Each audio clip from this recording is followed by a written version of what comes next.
Միջազգային իրավունքի մակարդակով միակ բավականաչափ հզոր մարմինը, որը կարող է Բաքվին ստիպել հայ գերիներին ազատ արձակել, ՄԱԿ-ի անվտանգության խորհուրդն է։ Այն միակն է, որ կարող է իրական պատժամիջոցներ կիրառել պետության դեմ, Գլխավոր ասամբլեայի բանաձևերը կամ իր իսկ բանաձևերը չկատարելու համար։ Բայց դա տեղի չի ունենա, քանի Հայաստանի կառավարությունը պաշտոնապես չի դիմել։ Այս համոզմունքն ունի ֆրանսահայ հեղինակավոր իրավաբան Ֆիլիպ Ռաֆի Գալֆայանը, որը միջազգային բարձր ատյաններում զբաղվում է Ադրբեջանում գտնվող գերիների ազատության հարցերով։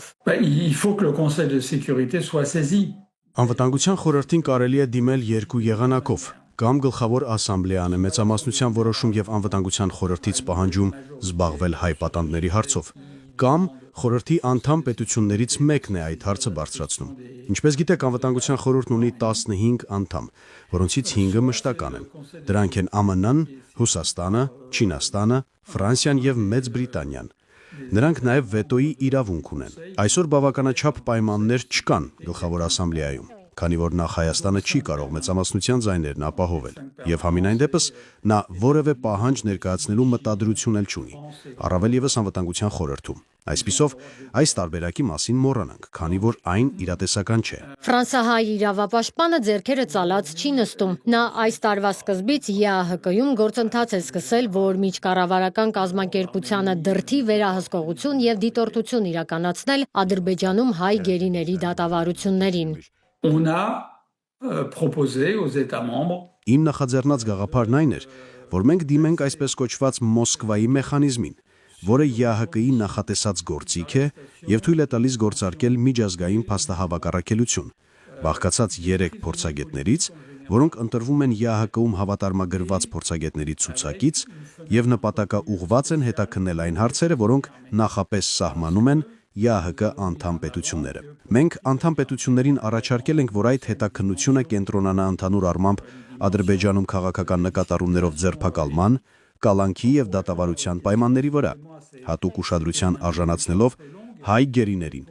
քանի որ մենք ընդգծել ենք հայ գերիների դեպքում կա նաեւ ազգային պատկանելության հիմքով խտրական վերաբերմունք։ Թեև Հայաստանի վարչապետն ու արտգործնախարարը պնդում են, որ իրենք զբաղվում են գերիների ազատ արձակմամբ, սակայն միջազգային իրավունքի փորձագետ Գալֆայանը գործնականում ԵԱՀԿ անդամ երկրների դեսպանների հետ հանդիպումներում այլ բան է տեսնում։ Պարզվում է, Հայաստանի դիվանագետները որևէ պահանջ չեն ներկայացրել։ Իրավական լուրջ նախաձեռնությունների ճանապարհին Ռաֆի Գալֆայանն ու իր թիմը այսպիսի խնդիրների են բախվում, քանի որ մի շարք դեսպաններ հակադարձում են, թե չեն կարող քայլեր նախաձեռնել։ Հայաստանը չի դիմել իրենց։